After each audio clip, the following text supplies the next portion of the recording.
I'm going to play you a clip in a moment from our Anton Ferdinand Patreon podcast. Anton joins us every single week. And this week, well, as you can imagine, the discussion was largely based upon David Moyes and his future at the club. Anton's pulled no punches. I'm going to play you a clip now where you can listen to his thoughts about it. I don't think it's much of a spoiler if I tell you now that Anton says that David Moyes should be sacked. Now, this is really interesting because, as you'd have noticed, when I uploaded my video yesterday, I was talking about the press and the pundits and how they're reluctant to criticise David Moyes to the fullest extent. If you remember, I said they'll criticise him in games, they'll criticise his tactics, they'll criticise his substitutions, but they won't ever extrapolate that up and say, oh, it's been happening for 12 months now, his job is under threat. Whenever ultimately a pundit is asked, do you think David Moyes should get the sack? I said, oh, no way. Be careful what you wish for. You get all those cliches coming up.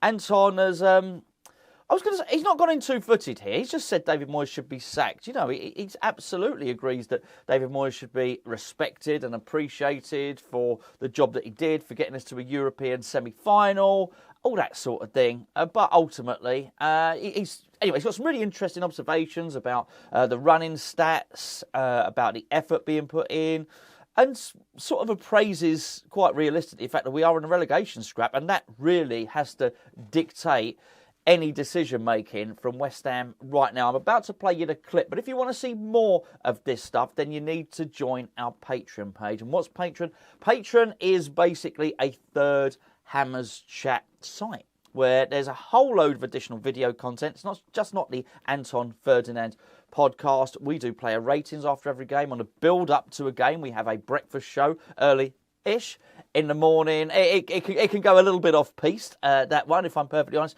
We have opposition previews where Gio will dissect the next game coming up and its tactics and how the opposition are playing. We've got Hammerlytics, which is an absolutely fantastic podcast if you've not seen it before. We've got some real analytical and tactical experts in who will basically dissect West Ham's game. I think it's the best show on Hammers Chat YouTube. I really do. And finally, well, it's not finally actually. We've also got Two Hammers, which is a funny. I guess it's a sort of. It's a little bit off the wall, that one, a little bit fun. Great fun to be involved in as well. We've got giveaways. We do massive giveaways every month. You've got discounts to our store.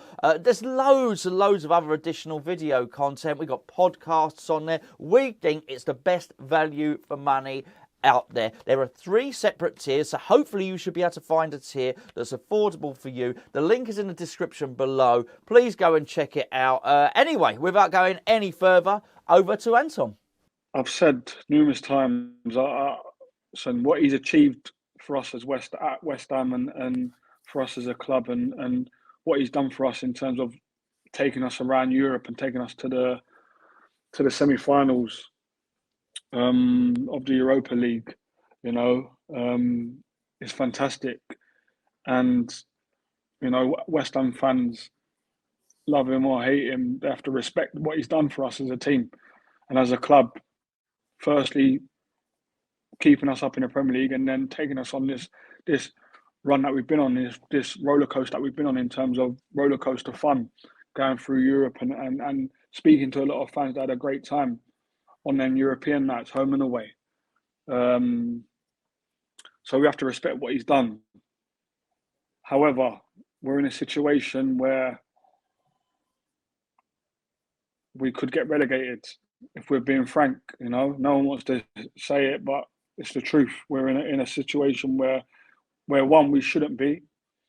And I say shouldn't be is probably the wrong term, because we deserve to be because of the way we've played and our commitment and the way that we've applied ourselves, But as a club and as fans, we're always going to think we shouldn't be there because of the club that we love and how big the club actually is, And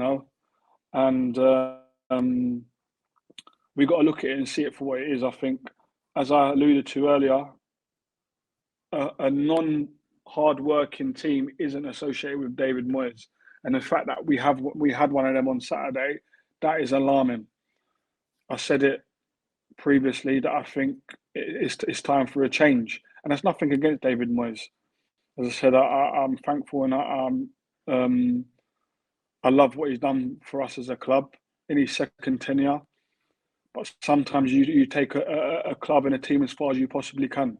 And I think that time's come. And I don't want to be in a situation where other teams around us and other teams around Europe get rid of their managers before we do. And then there's no one for us to go and get. So I think we need to be ahead of the curve. We need to be ahead of the game.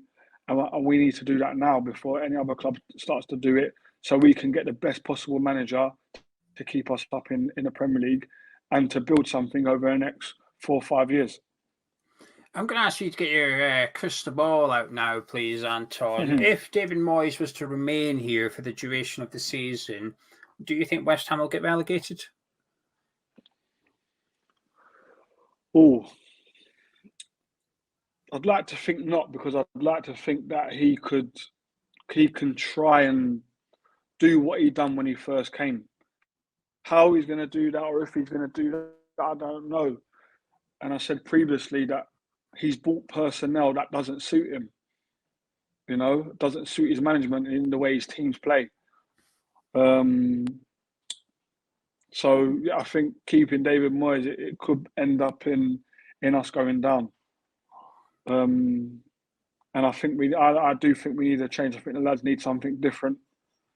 And as I said, I think the sooner that happens, the better. I often like to ask you about myths. I've asked you in the past about is losing the dressing room a myth, or is it actually a thing? The one I'm going to ask you about today is, I guess, a squad going stale. When we played Wolves on Saturday, 9 of our starting 11 was actually here 3 years ago. So they've beaten the 9 of the 11 was here a long time ago. Can a squad go stale? Is it just sometimes just a case of almost mixing it up? Or like you just mentioned there about the lads need something new. Is that just a thing in football? Yeah, it can be. And I can only align that to the greatest manager that English football has had in Alex Ferguson. I know for a fact that every 3-4 years he changed his coaching staff, so the lads got something new. And the reason why he done that, because he didn't want the lads to go stale. He wanted new ideas. He didn't want the lads to mentally tap out, so to speak. Because they might get bored of the same voice, the same tactics, and it keeps people on their toes. That potentially might be what it is. We don't know. I'm not in the dressing room, so I couldn't tell you.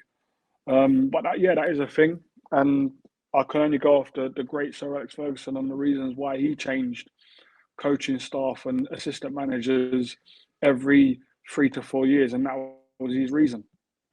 Yeah, I think if it's good enough for Fergie, I think it should be pretty much good enough for everybody else as well.